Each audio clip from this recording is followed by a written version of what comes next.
네, 오늘은 말씀이신 예수, 그 소망의 시작이라는 제목으로 여러분과 함께 말씀을 나누겠습니다. 자, 저를 한번 보실래요? 요한계시록 하면 어떤 느낌이 드세요? 요한계시록. 에?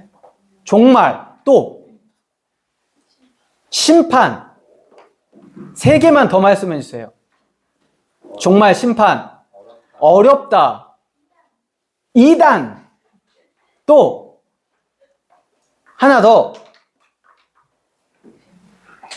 뭘 뱉어요? 에? 미지근한 걸 뱉어. 라오디기아 교회, 그죠?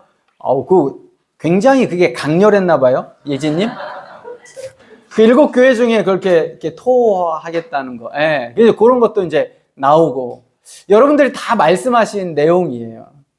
그래서 종말 심판이기 때문에 두렵고 무섭고 또 어렵고에 대한 이야기가 사실 요한계시록입니다.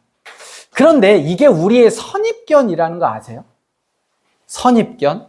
사실 이제 요한계시록 큐티를 한번 했어야 되는데 저희가 이제 여러 가지 상황상 막 밀려오다 보니까 이제 예습을 못했는데 언젠가 한번 하는 시간들을 좀 갖도록 하겠습니다. 사실 요한계시록만큼 쉽고 명확한 성경이 없어요. 요한계시록은 어떻다고요? 쉽고 명확합니다. 그리고 기쁨과 소망, 그리고 벅차오르는 그 감격이 기록되어져 있는 성경이 요한계시록이에요. 처음 듣지는 않으셨을 것 같아요. 사실 요한계시록이 소망과 기쁨과 기대가 누구에게? 여러분, 종말을 기다리고 있는 우리에게 종말은 두려움일까요? 예수님을 다시 만나는 거 기쁘세요? 기뻐요. 왜? 우리가 고대하는 거잖아요. 그렇게 간절히 바라는 거예요. 그러니까 예수님이 다시 오시는 종말과 심판이 누군가에는 두렵지만 누군가에게는 기쁜 것이 사실 우리 신앙인의 태도란 말이죠. 그런 의미 속에서 요한계시록은 아주 쉽고 명확해요. 하나님이 다시 오실 거다. 승리하실 거다. 그러면서 우리에게 기쁨과 소망을 주고 있습니다. 자, 그런데도 불구하고 그럼 요한계시록이 왜 읽기 어렵다는 거냐? 이게 굉장한 상징적으로 되어져 있기 때문에 그래요. 요한이 환상과 계시를 보았습니다. 근데 그 환상과 계시를 뭘로 썼어요? 글로 썼어요. 그러니까 요한이 본 것을 글로 기록하다 보니까 이건 너무나 어려운 거예요. 그래서 요한이 본 하늘의 광경, 천사, 짐승, 어린 양, 불, 금초대, 인, 이런 자신이 본 거를, 이미지를 글로써 표현했기 때문에 우리가 느끼기에는 어렵다라고 느낍니다. 또 그 상징들은 대부분 어디에서 가지고 왔냐면 구약의 이미지에서 가져왔어요. 그러니까 다니엘서, 스가랴, 그 다음에 에스겔 성경을 잘 모르고는 요한계시록을 알기가 어려워요. 근데 요한계시록을 공부하자고 다니엘, 에스겔, 스가랴 이거 공부하지 않는단 말이에요. 그렇기 때문에 구약적인 사고와 이미지를 잘 모르면 요한계시록도 어렵습니다. 그리고 요한계시록은 1세기 말, 그러니까 이게 대략 95년 정도에 쓰여졌는데 1세기 말 로마 시대에 황제 숭배가 강요하던 그 상황 속에 정치, 종교적인 탄압, 교회가 겪어야 할 어려운 점들에 대한 배경을 모르면 또 요한계시록을 우리가 알기가 어렵습니다. 짐승이 도대체 뭐냐? 바벨론이 뭐냐? 음력, 666 이런 부분들이 어떤 건지를 사실 그 1세기 로마를 잘 모르면 판단하기가 쉽지 않습니다. 그래서 이걸 모르면 그냥 미래적인 예언서로만, 여러분 요한계시록의 거의 80% 이상은 이미 되어진 일이에요. 성경 전체로 보면 95%가 이미 되어진 일이고 나머지 5%가 미래적인 일인데 요한계시록은 대략 한 80%는 사실 이미 다 이루어진 일이에요. 그리고 나서 이제 20%만 미래적인 상황인데 이 1세기의 로마 상황을 전혀 모르면 이 전체가 다 미래적인 걸로 우리가 해석을 하기 때문에 어렵게 됩니다. 여러분 666이 뭐냐? 이게 이제 히브리어에는 어떤 특성이 있냐면 문자가 숫자하고 똑같아요. 우리나라는 대부분, 우리나라뿐만 아니라 모든 나라는 아라비아 숫자를 쓰잖아요. 아라비아 숫자를 써요. 그렇기 때문에 문자와 숫자가 다릅니다. 근데 히브리어는 문자가 숫자고 숫자가 문자예요. 그렇기 때문에 666이 뭐냐? 이게 숫자이긴 하지만 이 666이 가리키는 문자가 있어요. 이제 그런 배경들을 좀 알아야 한다라는 거예요. 또 세 번째는 어려운 이유가 묵시문학이기 때문에 묵시문학. 그러니까 묵시문학이라는 당시의 유대의 독특한 문학 장르가 있어요. 이건 뭐냐면 이게 이제 선민의식하고 같이 이게 혼합이 믹스가 되어져 가지고 이 유대인들은 종말을 기다린단 말이죠. 다시 오실 메시아를 기다려요. 근데 그 메시아가 누구를 위해서만 와요? 이스라엘 유대인들만을 위해서 온단 말이죠. 그렇기 때문에 이 묵시문학, 다시 오실 메시아에 대한 선망과 기대가 유대인들에겐 굉장히 커요. 그렇기 때문에 그런 것에 대한 메시지, 그게 이제 상징으로 드러나는데 유대인들만 아는 상징이에요. 숫자도 유대인들만 아는 숫자고, 천사, 계시, 환상, 지상과 천사, 이런 부분들이 유대인들만의 독특한 문화, 선민의식, 거기에다가 메시아를 기다리는 그들만의 이 사고가 함께 믹스가 되니까 오늘 2000년을 살아가는 우리가 이걸 해석한다는 게 굉장히 복잡하고 어렵다라는 겁니다. 또 두 번째는 요한계시록은 이런 느낌이 있어요. 무섭다, 두렵다. 근데 이제 그거는 원래는 성경의 의도는 아니에요. 요한계시록을 쓸 때 요한이 두려우라고 쓴 게 아니라고요. 요한계시록을 쓴 요한이 요한계시록을 읽을 7교회의 성도들에게는 어떤 기대감이 있었을까요? 요한이 썼을 땐 기쁨이에요. 감격, 소망, 하나님을 향한 찬양, 이 요한계시록을 읽고 기대하는 바가 이렇단 말이죠. 근데 이게 요한계시록은 어떤 걸로? 두려움, 어려움, 공포, 이렇게 이제 되어진 이유가 뭐냐면 이단적인 해석과 왜곡된 종말론 때문에 그래요. 요한계시록은 본래 박해받는 성도들에게 기쁨과 소망과 격려와 희망을 주기 위한 책인데 이게 이제 고대, 그러니까 중세가 막 시작하면서부터 이단들이 이제 이 요한계시록을 가지고 오면서 이단 사이비 단체들이 자기들만의 교리를 정당하거나 그 뭔가 사람들을 두렵게 해서 통제하려는 그런 이단적인 사고가 계속 교회에 있었기 때문에 심판, 666, 환란 이런 상징적인 것을 문자적으로 해석해서 그것도 잘못. 그래서 이단들이 그것을 가르쳤고 이단들이 가르치다 보니까 사람들은 두려워했고 그 두려움에 빠지다 보니까 다시 또 이단에 또 매이게 되고 이런 악순환이 계속해서 오는데 그게 오늘날 우리에게까지 스며들어서 많은 성도들이 요한계시록은 두려운 책, 무서운 책, 함부로 해석하면 안 되는 책으로 인식하고 있다라는 겁니다. 성경, 특별히 요한계시록의 본래 목적은 뭐다고요? 요한계시록을 요한이 쓰고 이 편지를 딱 읽었을 때 그 사람들이 어떤 느낌이 드는 것이 요한의 목적이에요? 기쁨, 또 소망, 또 기대, 또 감격, 또 여호와 하나님을 찬양, 이런 거란 말이죠. 요게 본래의 목적이에요. 그러면 우리는 어떻게 해야 돼요? 그 본래의 목적에 맞게 읽어야 되는 거예요. 그래서 우리가 이제 앞으로 2달 동안 요한계시록을 이 본래의 목적에 맞게 우리가 함께 공부하고 설교하고 묵상해 갈 겁니다. 그 다음에 또 종말의 때를 어떻게 살아가야 할지. 여러분, 계시록을 보면 성경 전체는 하나님의 구원 계획이에요. 마찬가지로 요한계시록도 하나님의 구원 계획에 대한 이야기예요. 그래서 요한계시록 볼 때는 그 하나님이 어떻게 구원을 계획하셨고 구원을 이루어 가실지, 그리고 나서 예수 그리스도가 실질적으로 승리의 능력으로, 승리의 복음으로 그 구원을 만들어 가시는지에 대해서 그 목적을 가지고 같이 말씀을 묵상하고 나누어 가도록 하겠습니다. 자, 오늘 요한계시록 1장 1절에 보면 이렇게 시작됩니다. 같이 한번 앞에 첫 문장만 한번 같이 읽어볼까요? 시작. 예수 그리스도의 계시라. 요렇게 요한계시록이 시작합니다. 이게 요한계시록의 핵심이에요. 그러니까 예수님이 보여주신다라는 거예요. 계시는 무슨 말이냐면 감추어진 것을 드러나게 하다예요. 그러니까 요게 뭐냐면 예수님께서 감추어진 것을 드러내신다라는 거예요. 감추어준 건 뭐예요? 그게 하나님의 구원 계획이에요.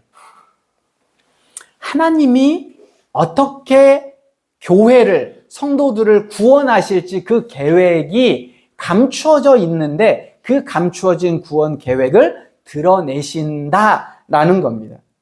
자, 예수 그리스도의 계시, 먼저 하나님께서 누구에게 가르쳐 주셨어요? 그 구원 계획을? 예수님께 가르쳐 주셨어요. 그런데 그 예수님이 누구를 통해서, 천사를 통해서 사도 요한에게 보여주셨어요. 이미지로, 환상으로. 그리고 그 본 이미지를 사도 요한이 편지의 형식으로 글로 써서 누구에게? 7 교회에게 보여준 게 요한계시록입니다. 자, 첫 번째, 누구의 구원 계획을? 하나님의 구원 계획을. 누구를 향한? 그의 종들, 여기에 보면 그의 종들, 성도들에게 그 하나님의 구원 계획, 속히 일어날 일들을 보이시기 위해 하나님이 누구에게 주셨어요? 하나님이 예수 그리스도에게 보여주셨어요. 이거 헷갈리시면 안 됩니다. 예수 그리스도께서, 예수님은 천사들을 통해서 누구에게 보여주셨어요? 요한에게 보여주셨어요. 요한은 그것을 반모섬에서 본 것을 뭘로? 글로, 문학적인 장르로는 편지의 형식으로 7 교회에게 보낸 것이 요한계시록이다라는 겁니다. 자, 여러분, 창세기는 어떤 책이에요? 하나님의 구원 계획을 보여주신 책이에요. 근데 어떻게? 어떤 등장인물을 시간적인 쭉 연대기 순으로 해서 그 등장인물을 통해서 뒤에서 일하시는 하나님의 구원 계획을 스토리로 보여주신 게 창세기예요. 반면에 요한계시록은 어떤 거예요? 하나님의 구원 계획을 무얼로? 이미지와 환상으로 요한에게 보여준 것이 요한계시록이다. 이 차이가 있어요. 그러니까 창세기도 구원 계획을 우리에게 보여주시는 거예요.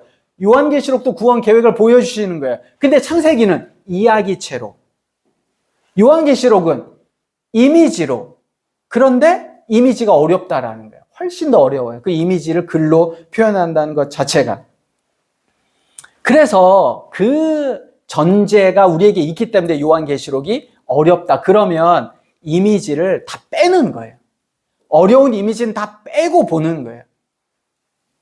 이미지를 굳이 해석할 필요가 없어요. 이제 그렇게 2달 동안 여러분과 같이 가도록 하겠습니다. 또 요한계시록을 볼 때 한 가지 정말 매우 중요한 게 배경이에요. 배경. 요한계시록이 쓰여졌을 당시의 교회 상황은 어떠냐? 여러분, 우리가 다 알고 있는 네로는 누굽니까? 로마 황제예요. 그죠? 로마 황제. 주전 대략 65년경의 로마 황제인데 이 네로에 의해서 첫 번째 박해가 시작됩니다. 그리고 나서 로마 전역에 대략 300년 동안 10번의 박해가 있어요. 10번의 박해. 그래서 이걸 가르쳐 역사는 로마의 10대 박해라고 이야기합니다. 이 로마의 10대 박해의 첫 번째가 네로를 통해서 일어난 박해인데 그 박해 때 누가 죽어요? 누가 순교할까요? 베드로가 죽습니다. 네로에 의해서. 두 번째는 사도 바울이 죽습니다. 그러니까 이 박해가 이 네로부터 시작돼서 언제까지냐면 주후 313년 밀라노 칙령, 콘스탄틴 대제에 의해서 주 313년 밀라노 칙령이 있기 전까지 교회는 대략 거의 300년 동안 박해를 받아요. 박해를. 그러니까 그 박해의 원인은 더 로드입니다. 더 로드. 로마는 오직 황제만이 더 로드라고 불릴 수 있는 거예요. 주인, 왕이 될 수 있는데 기독교인들은 누구에게도 더 로드를 붙여요? 예수에게도. 이것이 이제 로마 입장에서는 정치범이 되는 거죠. 그러다 보니까 이제 이 박해가 시작이 됩니다. 이 박해로 인해서 교회는 굉장히 위축되었고, 성도들은 다 뿔뿔이 흩어졌고, 제자들은 계속 죽어가는 거죠. 이 박해에 의해서. 이러다가 마지막 사도인 요한마저도 반모섬에 유배가 되어집니다. 가장 절망스럽고 교회가 두렵고 세상에서 가장 어두웠던 그 시기에, 마지막 사도잖아요. 가장 어두웠던 그 시기에 하나님은 요한에게 계시록을 통해 하늘의 영광을 보여주시게 됩니다. 그래서 예수 그리스도가 부활하셨다. 여러분, 요한계시록은 종말의 책이긴 하지만 어렵고 두려운 책이 아니라 오히려 낙심하고 절망한 교회에게, 그리고 다 뿔뿔이 흩어져서 이 박해가 언제까지 갈까, 미래에 대한 전혀 소망이 없는 것 같은 이 성도들에게 예수님이 부활하셔서 죽음을 이기신 것처럼 주님은 반드시 승리하신다라는 기쁨의 책이 요한계시록이에요. 고난은 있지만 이 고난이 언젠가는 끝이 있다. 그리고 그 끝에는 주님이 다시 오신다라는 격려의 책이에요. 그리고 그 사실을 알기에 성도들은 견디어야 된다라는 소망의 메시지를 주고 있는 책입니다. 그러면 이 계시록의 말씀이 배경이 되는 박해. 근데 오늘날 2000년이 지난 우리에게는 전혀 박해가 없습니다. 혹시 여기 교회 나온다고 오늘 굉장히 어렵고 힘들게 오신 분 계세요? 박해를 당하신 분 계시냐고요? 아무도 없어요. 그러면 배경이 박해인데, 이 박해가 아닌 오늘날 2000년에 우리에게 이 메시지는 어떤 의미가 있느냐예요. 그게 3절입니다. 3절. 우리가 3절, 요한계시록 1장 3절 같이 한번 읽어볼까요? 시작. 이 예언의 말씀을 읽는 자와 듣는 자와 그 가운데 기록한 것을 지키는 자는 복이 있나니 때가 가까움이라. 아멘. 이 말씀이 계시록 전체의 축복의 선언이에요. 그러니까 복을 줄 텐데 하나님이 주시는 복은 뭐냐? 첫 번째는 뭐예요? 읽는 자에게. 두 번째는 말씀을 듣는 자에게. 세 번째는 말씀을 기록한 것을 지키는 자에게 복을 주신다라는 겁니다. 여러분, 박해의 삶을 사는 1세기 그리스도인들만 절망 속에 있을까요? 박해가 없기 때문에 우리는 날마다 소망입니까? 박해가 없기 때문에 우리는 날마다 기쁨이에요? 우리에게는 날마다 격려가 되는 삶을 살고 있나요? 그렇지 않아요. 박해가 없다고 해도 우리에겐 절망이 있습니다. 박해가 없다고 해도 우리는 고통스러워요. 박해가 없어도 미래에 대한 걱정과 두려움들이 우리에게 있다는 거예요. 왜요? 죄 때문에 그런다는 거예요. 박해가 아니어도 우리에게는 절망과 걱정과 두려움과 미래에 대한 고민이 있어요. 뭐 때문에 그래요? 그게 바로 죄 때문에 그렇다라고 성경은 이야기하는 거예요. 여러분, 신앙이 뭘까요? 신앙이 뭐예요? 누군가 물어봅니다. 신앙이 뭐니? 라고 누군가 물어보면 오늘 우리가 뭐라고 대답을 할 수 있을까? 제가 대학교 때 공부하면서 여러분들도 이제 마찬가지이실 텐데, 야, 이걸 배운다고 내 미래가 어떻게 될까? 아, 내가 이 공부 이렇게 하고 있는데 이 공부를 다 맞춰서 4학년이 다 맞춰지면 이제 내 미래는 뭔가 보장되어 있어 라고 생각해요? 그렇지 않으면서 우리는 공부했어요. 그리고 나서 뭔가 공부를 하다가, 대학에 들어가서 공부를 하다가 어느 시점이 되면 미래에 대한 걱정이 되죠. 각자는 다 다를 겁니다. 저는 4학년 2학기 때였어요. 4학년 1학기 때까지는 너무 행복하게 잘 지냈다가 4학년 2학기가 딱 되는 시점에 이제 답답한 거죠. 내가 어떻게 살아야 되지? 뭘 해야 될지? 그리고 어떤 누군가는 미리 잘 준비한 사람도 있을 거예요. 대학교 1학년도부터 잘 미리 스펙도 준비하고 다 준비한 사람. 그런데 준비했다고 그래서 미래가 다 보장되어지고 걱정과 근심이 안 되는 건 아니란 말이죠. 신앙도 마찬가지예요. 내가 이렇게 열심히 신앙생활하고 주일 예배 드리고 이렇게 봉사하고 헌신하고 되는데 내 미래가 보장될까? 하나님이 정말 내 기도 들어주실까? 열심히 신앙생활하면 평안해진다고는 하는데, 말씀은 그렇다고는 하는데 여전히 나는 왜 이렇게 걱정 가운데 살지? 나는 왜 이렇게 잘 안 되는 것 같지? 하나님이 기도 들어주시는 거 맞나? 이렇게 열심히 한다고 뭐 달라질까? 수많은 신앙적인 질문들이 오늘날 우리에게 있습니다. 그럴 때 우리는 이렇게 생각해요. 우리의 진로를 생각하는 것처럼 내가 미래를 걱정하고 생각하고 준비하고 노력하면서 내가 열심히 내 길을 찾아가는 것. 여러분 지금도 마찬가지잖아요. 그렇게 내 길을 찾아가는 것처럼 신앙생활도 우리가 하나님을 찾아간다라고 생각을 하는 거예요. 내가 무언가 내 신앙, 내 미래, 내 삶을 위해서 하나님을 찾아야 간다라고 생각하는 거예요. 왜? 하나님이 나를 잘 모르시니까. 하나님 내가 뭘 좋아하시는지 잘 모르셔. 하나님이 어디 계시는지도 잘 몰라. 그래서 우리는 열심히 신앙생활을 하면서 하나님을 찾아요. 그리고 기도합니다. 간구해요. 그리고 하나님이 계시나? 내 말씀을 듣고 계시나? 내 미래는 어떻지? 우리가 믿음 생활을 하면서도 고민한단 말이죠. 그런데 신앙은 그런 게 아니에요. 신앙은 내가 내 진로를 찾듯, 내 길을 개척하면서 찾듯, 내가 뭔가 열심히 하는 게 아니라고요.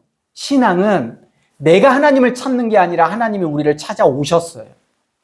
이거를 아는 게 중요해요.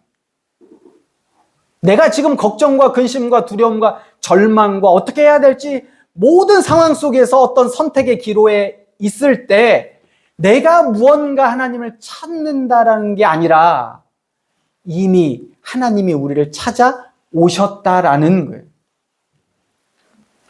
그러면 내가 무언가를 더 열심히 하고 만들어내면서 하나님 앞에 나란 존재를 어필하는 게 아니게 되는 거죠.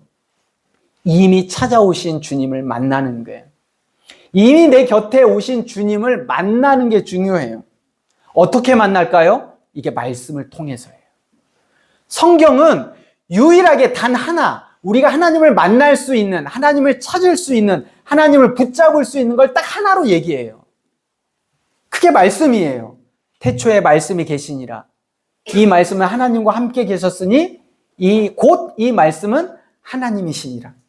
말씀이 육신이 되어 우리 가운데 거하심에 우리가 그의 영광을 보니 아버지의 독생자의 영광이요 은혜와 진리가 충만하더라.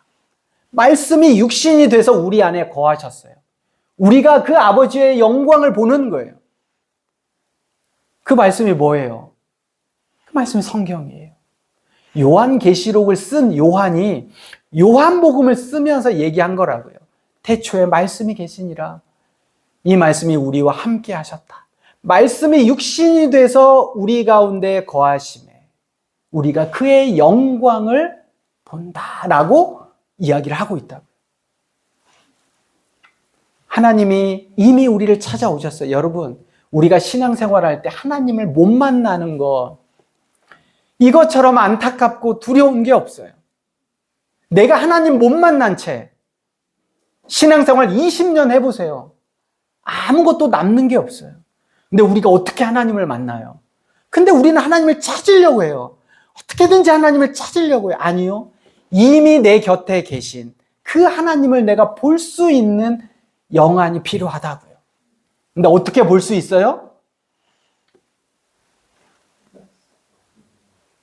이 예언의 말씀을 읽는 자와 듣는 자와 그 가운데 기록한 것을 지키는 자는 복이 있나니 때가 가까움이라. 그런데 안 읽어요. 우리 모두가 안 읽어요. 우리 모두가 듣지를 않아요. 말씀도 안 보고 듣지도 않는데 뭘 지키겠어요? 그러면서 우리는 찾아요, 하나님을. 하나님 어디 계시지? 내 기도를 듣고 계시나? 내가 왜 이렇게 절망스럽고 힘들고 어렵지? 내가 왜 이렇게 고민이 많지? 왜 이렇게 걱정과 근심이 많지? 예수를 믿으면서도 이런 고민에 빠져요. 근데 읽지도 않고 듣지도 않고 당연히 지키지도 않죠. 그러니 복은 없는 거예요. 이게 뜬구름일까요? 뜬구름이 아니라고 생각이 되었습니다. 이게 전부예요. 2절 보겠습니다. 요한계시록 1장 2절. 요한은 하나님의 말씀과 예수 그리스도의 증거 곧 자기가 본 것을 다 증언하였다. 그래서 그걸 예언의 말씀에 적어 놓았다. 그래서 너희는 이제 말씀을 읽고 듣고 그 가운데 지켜 행하는 것이 복이다 라고 우리에게 말씀해 주는 거예요. 이게 전부예요. 가끔씩 요즘에 이제 가을이니까 어린이집에서 아이들이 나와서 횡단보도를 걸을 때 어린이집에서 나온 아이들이 횡단보도를 걸을 때 어른들하고 다른 특별한 한 가지 행동을 합니다. 그게 뭘까요? 다 손을 들고 횡단보도를 건너요. 자, 여러분 각자에게 물어보세요. 나는 언제부터 손을 안 들었지? 언제부터 안 들으셨어요? 횡단보도 건널 때 손? 혹시 처음부터 안 들으신 거 아니에요?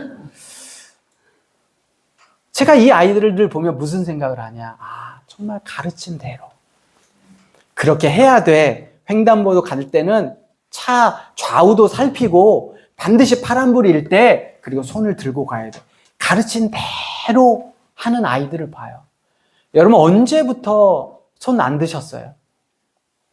언제부터 우리가 말씀을 읽지 않고 말씀을 듣지 않고 말씀을 지키지 않았는지 여러분 우리가 잘 기억하고 다시 말씀으로 돌아가야 됩니다.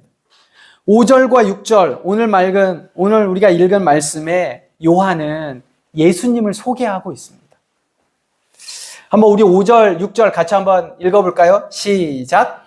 또 충성된 증인으로 죽은 자들 가운데서 먼저 나시고 땅의 임금들의 머리가 되신 예수 그리스도로 말미암아 은혜와 평강이 너희에게 있기를 원하노라.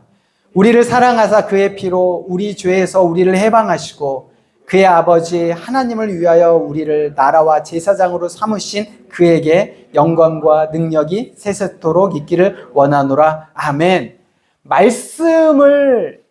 이야기를 하고 난 다음에 이 요한은 예수님을 소개해요. 예수님을 대략 한 5가지로 소개를 하고 있는데 첫 번째 예수님은 어떤 분이냐면 충성된 증인이세요. 충성된 증인이 뭐냐? 예수님이 신실하시다라는 거예요. 예수님은요, 아버지 하나님의 뜻에 끝까지 충성하셨던 신실한 분이세요. 그리고 그 끝까지 충성하셨던 그분이 우리에게 증인이 되어 주시는 거예요. 어떤 증인이요? 고난 앞에서도 변치 않고 반드시 하나님은 우리를 사랑하시고 약속한 구원을 이루신다라고 우리에게 충성되게 말씀해 주시는 거예요. 충성된 증인으로 우리에게 말씀해 주세요. 본인이 듣고 보고 경험한 것을. 변호사예요. 우리가 힘들고 어려울 때마다 우리를 변호해줘요. 우리를 도와줘요. 우리가 법률적인 지식이 하나도 없어요. 어떻게 하지? 이거 어떻게 하지? 두렵고 절망 속에 있을 때 누군가 법률적인 변호사가 되겠죠? 도와주는 거예요. 이거 이렇습니다. 이거 이렇게 하시면 돼요. 근데 그분이 충성스럽게 끝까지 어떠한 상황에서도 우리를 변하지 않고 붙잡아 주신다라고 이야기를 하는 거예요. 억울하고 힘들지만 고통스럽지만 이 땅의 삶이 굉장히 절망스럽지만 그럼에도 불구하고 어때요? 충성된 그분이 나를 지켜주시고 도와주실 것이라는 확신이 들기 때문에 우리가 그 예수 그리스도를 붙잡고 믿고 갈 수 있는 거예요. 이래서 예수님은 충성된 증인이세요. 두 번째는 죽은 자 가운데서 나신 분이 예수님이세요. 예수님은 십자가에 죽으셨지만 예수님의 무덤은 없습니다. 예수님의 무덤이라고 볼 수 있지만 그 안에 예수님은 계시지 않습니다. 왜요? 그 예수 그리스도께서는 죽음을 깨치고 부활하셔서 우리에게 부활의 첫 열매가 되어주셨어요. 여러분, 첫 열매가 되어주셨다는 게 굉장히 중요합니다. 예수님이 부활의 첫 열매가 되어주셨다. 자, 열매, 사과가 열매죠. 열매를 딱 맺었어요. 그러면 그 다음 열매는 뭐가 될까요? 사과가 돼요. 왜? 사과 안에 씨는 반드시 사과를 맺게 되어 있어요. 우리가 예전에 우리의 삶의 열매는 뭐였어요? 죽음이었고, 절망이었고, 두려움이었어요. 이런 죄의 열매를 쭉 맺어왔어요. 그런데 여기서 예수 그리스도가 십자가에서 죽고 죽음으로 끝나는 게 아니라 부활하셨어요. 그래서 첫 열매가 되어주셨단 말이죠. 그러면 그 다음부터는 계속해서 어떤 열매가 맺어져요? 죄의 열매, 절망의 열매, 고난의 열매, 고통의 열매가 아니라 그 다음부터 예수 그리스도를 구주로 영접한 그 다음부터는 어떤 열매가 맺어져요? 부활의 열매가 맺어져요. 이게 부활의 첫 열매예요. 죽은 자 가운데서 다시 나신 분. 그 예수 그리스도를 우리가 붙잡고 있으면 이전 것은 지났으니 보라 새 것이 되었다. 우리가 완전히 다른 사람이 되었단 말이죠. 고난 가운데 있을지라도, 걱정 가운데 있을지라도, 두려움 가운데 있을지라도 그게 우리를 변화시킬 수 없다고요. 그 가운데 거하지 않아요. 왜? 예수 그리스도가 부활의 첫 열매가 되어주셨거든요. 사망, 죽음을 이기신 분이 예수 그리스도니까 그분을 따라가면, 그분을 붙잡고 나아가면 예수 그리스도를 통해 부활의 열매들이 누구에게도 맺혀질까요? 우리에게도 맺혀진다라는 거예요. 여러분, 제가 이번 주가 아니죠. 여러분들도 다 아시겠지만 신인감독 김연경. 제가 이거를 짤로 잘 보고 있어요. 근데 어디서 봐야 될지는 근데 MBC에서 봐야 된다고 얘기를 하더라고요. 근데 그 시간에 제가 볼 수가 없어가지고 어쨌든 짤로 보는데 제가 한번 봤더니 이런 이야기가 나요. 익스큐즈 하지 마. 변명하지 마. 이유를 대자면 100개도 넘어. 핑계를 댈 만한 이유가 100개도 넘어. 근데 그거 대지 말고 중요한 건 핑계가 아니라 솔루션을 찾아. 그게 더 중요해. 제가 이 짤을 딱 보고 나서 수많은 이유가 있다. 우리가 신앙생활 잘 못할. 말씀을 못 읽을 수많은 이유가 있다. 신앙생활 이렇게 못할 이유들이 정말 많다. 근데 그 이유 대지 마. 그게 이유가 아니고 익스큐즈 한다고 되는 게 아니라 그럼 안 되면 그 안 되면서 끝나는 게 아니라 솔루션을 찾아. 될 수 있는 게 뭘까? 생각하는데 이미 성경이 우리에게 주셨어요. 뭐예요? 예수 그리스도 붙잡는 거예요. 부활 붙잡는 거라고요. 충성된 증인으로 우리를 도와주시는 예수 그리스도 붙잡는 거예요. 부활의 첫 열매가 되신 거 붙잡는 거예요. 그러면 예수 그리스도를 통해서 그 부활의 열매들이 내 삶에 맺혀져요. 근데 그거 안 된다라고 할 수 있는 수많은 이유들 될 수 있죠. 건강도 되고, 가족도 되고, 돈도 되고, 여러 가지가 있어요. 이번 주에 저희 가족 톡방에 한 친구가 이렇게 글을 올렸습니다.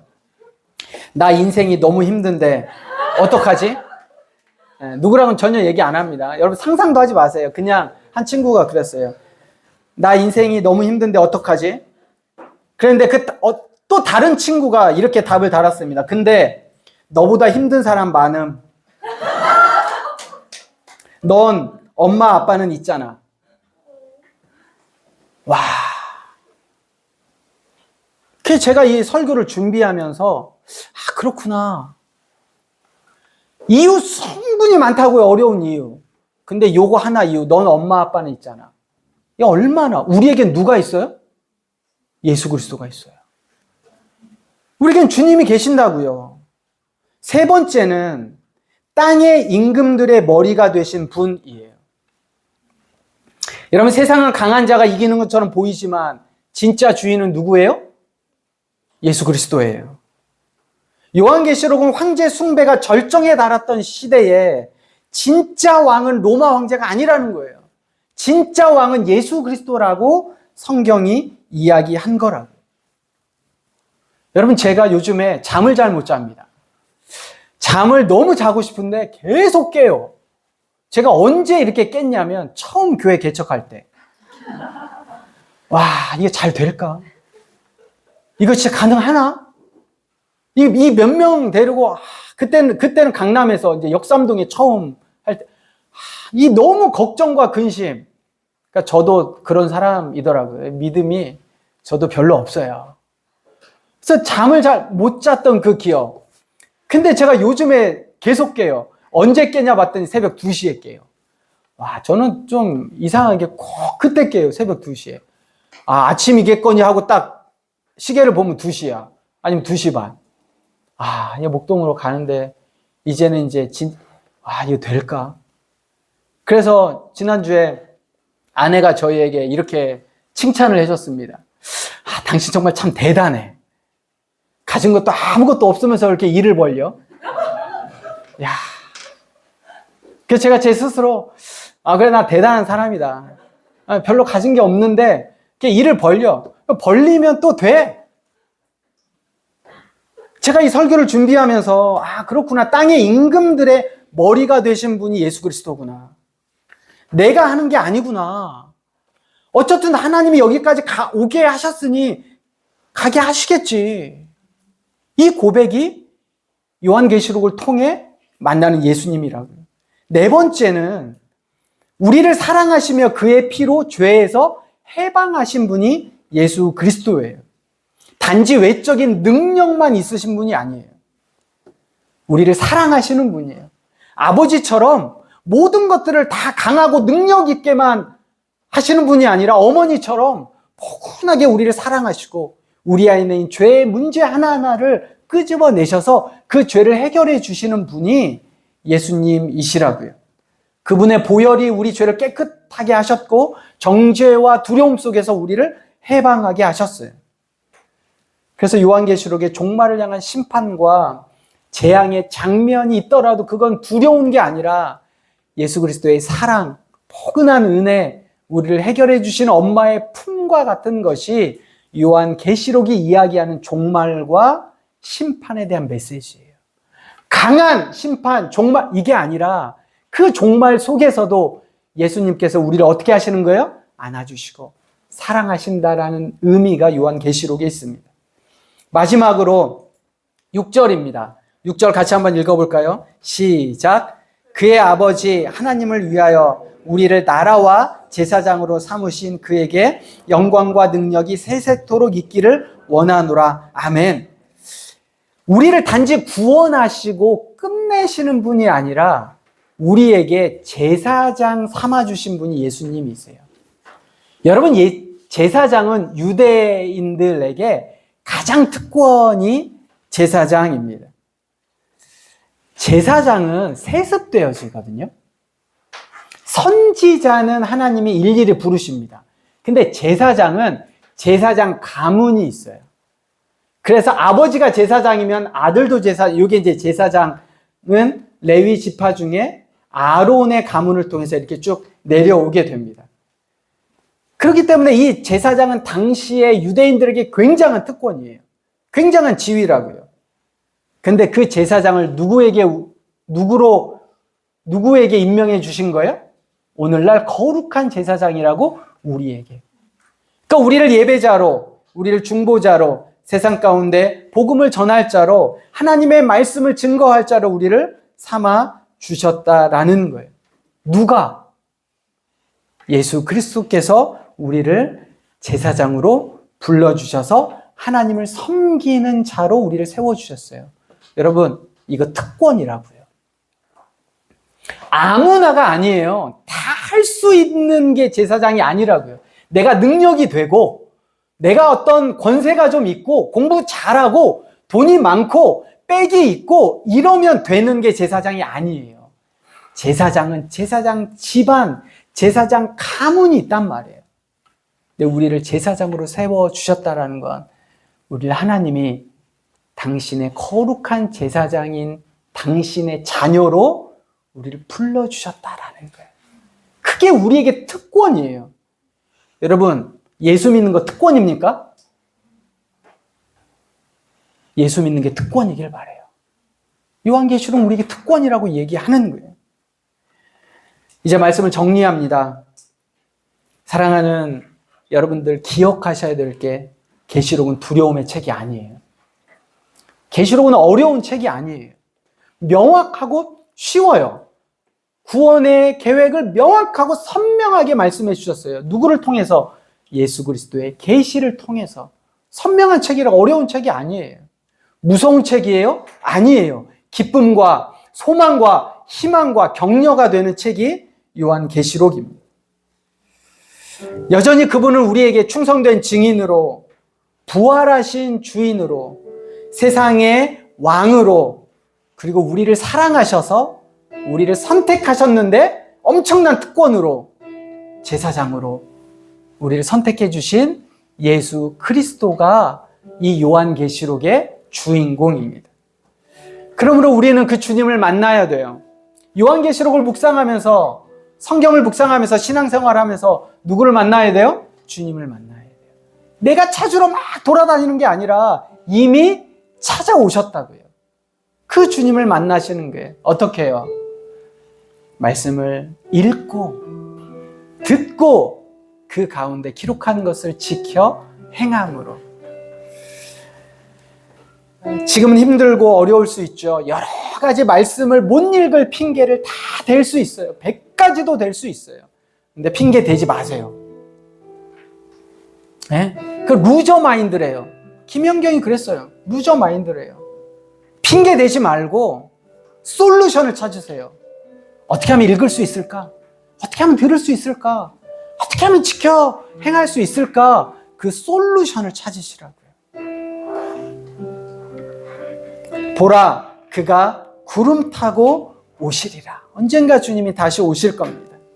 이것이 요한계시록의 기쁨의 시작이자 소망의 메시지의 결론입니다. 주님이 다시 오십니다. 우리가 살아있을 때 다시 오실지 그러시지 않을 수도 있죠. 그러나 분명한 건 우리가 그분 앞에 간다는 겁니다. 그 사실 기억하고 주님 앞에 서는 그날까지 여러분, 우리 삶 속에서 핑계 대지 말고 주님이 우리에게 복 주신 말씀 붙잡고, 주님 붙잡고, 박해가 아닐지라도 우리에게 절망과 걱정과 두려움 속에 있을지라도 늘 주님 붙잡고, 예수 그리스도 붙잡고, 말씀 붙잡고 하루하루 승리하며 살아가는 계시록의 기쁨과 소망과 격려의 메시지가 오늘 우리에게 메시지가 될 줄 주님의 이름으로 부탁하며 함께 이 시간 기도하도록 하겠습니다.